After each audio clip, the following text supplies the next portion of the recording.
Hai, selamat datang di channel saya dan mungkin video pertama saya ya.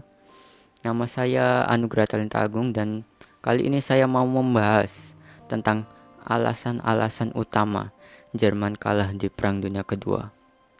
Saya tahu topik ini sudah banyak sekali di internet.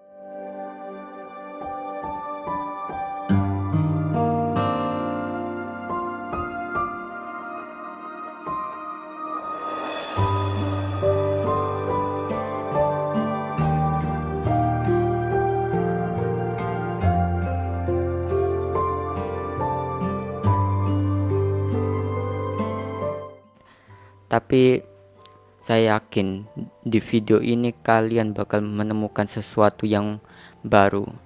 Semoga ya. Jadi ayo kita mulai. Alasan yang pertama adalah Perjanjian Versailles. Ya, benar. Perjanjian Versailles. Perjanjian Versailles adalah alasan utama kenapa Jerman bangkit dari Perang Dunia Pertama, tapi juga sebagai alasan utama kenapa mereka kalah di Perang Dunia Kedua. Ya, yang nggak tahu Perjanjian Versailles tinggal dilihat saja di screen. Tapi saya mau meng-highlight poin pertama dan mungkin poin terpenting dari Perjanjian Versailles, yaitu pembatasan personel Reichswehr hanya menjadi 100.000 personil, dan ini sudah termasuk staf, perwira, jenderal dan lainnya. Memang benar, dengan pembatasan ini Jerman mampu memilih dan melatih 100.000 orang ini untuk menjadi yang terbaik. Namun ketika Jerman mulai meningkatkan Wehrmacht secara besar gitu dengan waktu yang singkat demi mencapai ketertinggalan mereka dari Prancis dan Uni Soviet gitu. Nah, ini menyebabkan degradasi dari kualitas dan pelatihan personel. Mungkin Wehrmacht sudah besar di jumlah, namun perwira non-komisi terutama yang berpengalaman itu sangat kurang.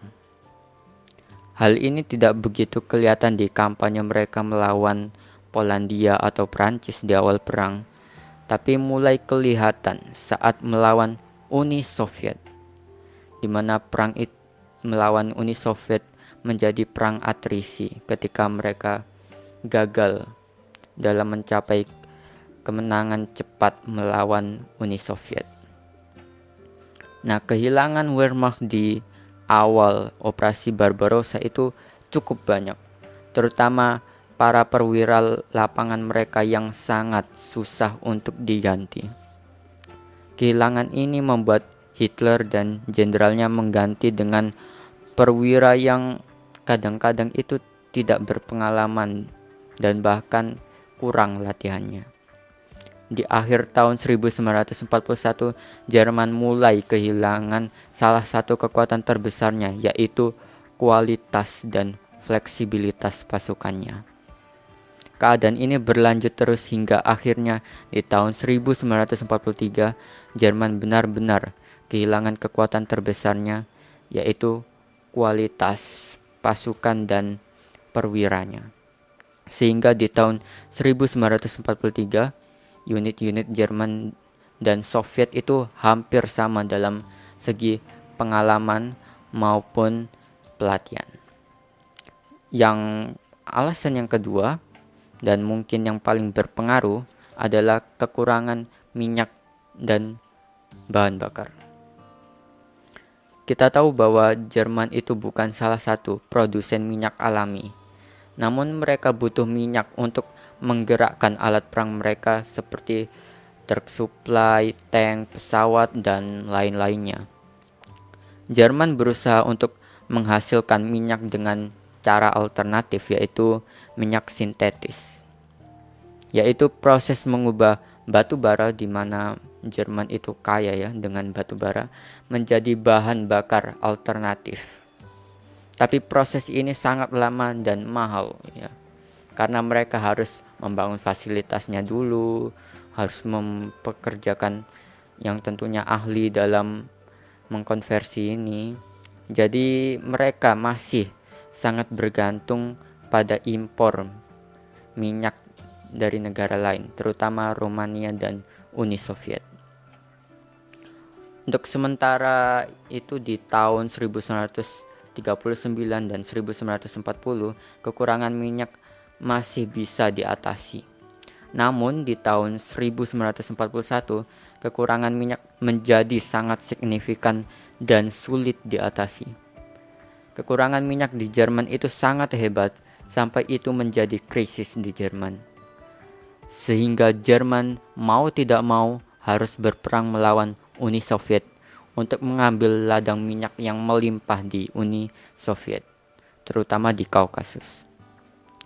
Sedangkan kita lihat di sisi sekutu, mereka punya 2 negara produsen minyak terbesar, yaitu produsen minyak pertama di dunia yang paling besar, yaitu Amerika Serikat, dan yang kedua Uni Soviet. Saat Jerman menyerang Uni Soviet, jenderal-jenderal Jerman berpikir bahwa ini menjadi perang yang sama gitu seperti sebelumnya di Polandia atau Prancis gitu. Uni Soviet bakal menyerah sebelum musim dingin 1941 tiba dan mengakses ladang minyak Uni Soviet di Kaukasus dengan cepat sebelum persediaan minyak mereka habis.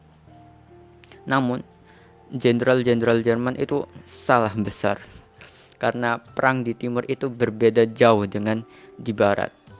Luasnya teritori Uni Soviet membuat logistik Jerman yang buruk itu makin memburuk dan membuat metode perang kilat mereka yang selama ini berhasil mereka terapkan di Prancis, Polandia, dan Balkan itu menjadi tidak berjalan. Serta kegigihan rakyat Uni Soviet dan tentunya tentara merah itu membuat kemenangan cepat untuk Wehrmacht mustahil. Di saat Wehrmacht gagal meruntuhkan Soviet di 1941, kondisi persediaan minyak mereka itu semakin memburuk. Dan tentunya perang ini itu menjadi perang atrisi gitu. Dan Hitler yang sadar akan ini itu mengeluarkan Operasi Biru atau nama terkenalnya Fallblau untuk mengambil ladang minyak di Grozny dan Maikop di Kaukasus pada musim panas 1942. Dan ya, I think we all know where this is going, so let's just skip to the end.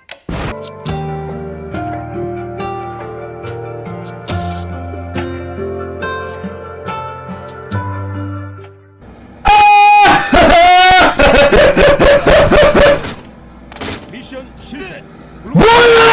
Wehrmacht gagal dan Wehrmacht bahkan cuma bisa menguasai Maikop. Itu pun ladang minyaknya sudah dihancurkan oleh Soviet. Setelah kegagalan Operasi Biru lah, kekalahan Jerman sudah tak terelakkan. Persediaan minyak Wehrmacht udah hampir habis, ditambah sekutu yang membom industri mereka termasuk kilang minyak sintetis yang cukup vital bagi Jerman. Kekurangan minyak itu artinya semakin kurang tank dan pesawat tempur yang bisa digunakan. Bahkan jet Luftwaffe yang akhirnya rampung di tahun 1945 tidak bisa dioperasikan karena kurangnya bahan bakar. Nah, ini bagi yang menanyakan ya, kenapa Luftwaffe nggak nunggu atau buat jet? Mereka berhasil membuat jet, tapi nggak bisa dioperasikan karena mereka nggak punya bahan bakar untuk mengoperasikannya. Nah, itu pun pas ada bahan bakarnya, malah dibom sama Amerika. Jadi ketika, nah ini contoh ya, saya kasih contoh lain. Ketika pasukan Panzer itu mau menyerang kota A, misalnya, mereka sering terhenti di tengah jalan karena bahan bakarnya itu habis. Bahan bakar untuk tanknya itu cepat habis dan tidak ada gantinya. Nah, ini tuh sering terjadi di Afrika Utara dan Front Timur. Jadi, kurangnya minyak dan bahan bakar sangat menghambat Wehrmacht dalam operasi ofensif maupun defensif, bahkan juga dalam segi logistik. Lanjut ke alasan yang ketiga adalah masalah logistik. Ini masih berhubungan erat dengan masalah minyak tadi ya. Wehrmacht itu yang katanya pasukan yang sudah dimekanisasi secara penuh, sudah menggunakan tank, menggunakan truk, radio dan mesin-mesin sebagainya, itu faktanya akan sekitar 200.000 kuda di pasukan gabungan tengah saja saat operasi Barbarossa dimulai. Itu cuma di pasukan gabungan tengah saja. Belum lagi semua Wehrmacht, seluruh pasukannya. Mungkin itu bisa sampai jutaan. Nah, kuda-kuda ini itu digunakan untuk membawa peralatan-peralatan berat, patroli, dan satu-satunya cara buat pasukan infanteri untuk mengikuti panzer yang lajunya itu cepat sekali. Ya, mungkin panzer sudah memakai truk sama tank sehingga mereka sangat cepat dan sangat mobile. Tetapi para infanteri sering kesusahan untuk mengikuti panzer karena pasukan infanteri itu bergantung penuh sama kuda, bukan truk seperti pasukan panzer. Ini cukup fatal ya, terutama buat Wehrmacht yang percaya dengan perang manuver atau blitzkrieg, di mana pasukan kombinasi dari udara, tank, artileri, infanteri bakal mengoyak pertahanan lawan. Lalu pasukan panzer mengeksploitasi lubang pertahanan lawan dan membuat perangkap atau mengepung unit-unit lawan tertentu. Kemudian infanteri baru masuk buat menutup dan menghabisi perangkap yang dihasilkan oleh pasukan panzer tadi. Masalahnya, jika infanterinya nggak bisa ngikuti pasukan panzer atau terlambat nutupi perangkapnya, itu keburu pasukan lawan melarikan diri semua dari perangkap itu. Nah, kejadiannya itu banyak seperti di pertempuran Minsk, Kharkov, dan Kiev, di mana banyak unit tentara merah kabur dari perangkap Wehrmacht. Bisa juga panzernya yang malah kekepung karena mereka terisolasi tanpa adanya dukungan infanteri. Jadi di sisi kanan kiri yang dimana mereka ditutupi oleh pasukan infanteri itu nggak ada karena pasukan infanterinya telat gitu. Nah, jadi mereka bisa kekepung karena itu. Dan ketergantungan Wehrmacht pada kuda itu kembali ke poin yang kedua tadi tentang kekurangan bahan bakar. Truk itu perlu bahan bakar buat bergerak dan mereka itu tidak punya banyak minyak dan bahan bakar. Jadi truk hanya untuk pasukan elit seperti panzer, unit motorisasi, mekanisasi, dan ya intinya yang elit-elit gitulah, mungkin Waffen SS juga. Untuk infanteri hanya memakai kuda sebagai penggerak, satu-satunya penggerak mereka. Nah, sekarang ke bagian logistik yang benar-benar sesungguhnya gitu. Oh, ya. Badai maaf ya kalau pembahasan saya selama ini selalu fokus ke front timur, karena memang front utama di Eropa di saat Perang Dunia Kedua yaitu front timur gitu. Nah, balik ke topik. Infrastruktur di Jerman dan Eropa Barat itu bagus sekali, sehingga Jerman bisa mudah menyuplai pasukannya memakai kereta atau bahkan kuda karena jalannya yang bagus ya. Nah, ini itu menyebabkan kampanye di Prancis, mungkin juga di Polandia itu kelihatan gampang gitu dalam masalah suplainya. Nah, beda ceritanya dengan Eropa Timur, di mana infrastruktur itu tidak memadai di Soviet, sehingga Jerman selalu susah dalam menyuplai pasukannya. Taktik bumi hangus Soviet juga cukup mutakhir dalam mengganggu akses suplai Wehrmacht dan menghancurkan rel kereta, membuat suplai dan transportasi pasukan Jerman itu terganggu.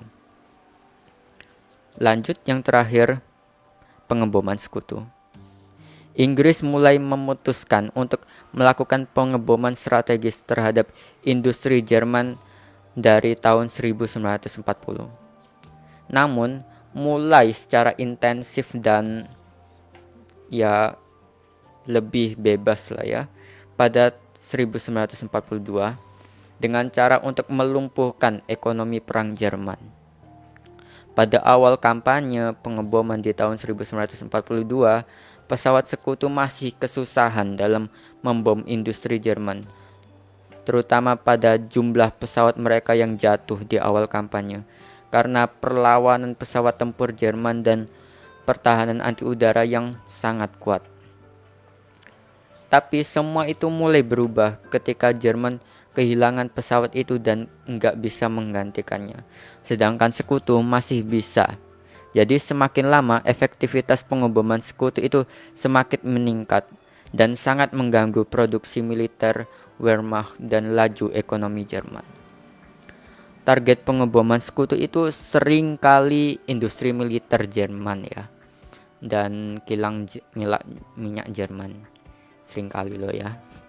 Ketika pengeboman sekutu semakin efektif, Jerman kehilangan kekuatannya untuk memproduksi senjata perang dengan optimal, sekaligus mengganggu jalur transportasi militer Jerman, di mana akibat pengeboman sekutu, maka akan banyak pengungsi yang tentunya bakal melambat laju transportasi dan ekonomi. Jadi bala bantuan dari Jerman yang rencananya mau diberangkatkan ke front timur itu telat datang karena kereta transportasinya sama jalannya itu dipenuhi dengan pengungsi. Banyaknya pengungsi itu juga mempengaruhi ekonomi Jerman. Contohnya, pengungsi dari kota yang baru saja dibom oleh pesawat sekutu itu ingin mengungsi ke kota yang terdekat. Ini tentu saja menimbulkan beban baru bagi kota yang menjadi tujuan pengungsi, seperti permintaan makanan dan perumahan yang meningkat drastis. Moral penduduk Jerman juga sangat terpukul karena pengeboman sekutu.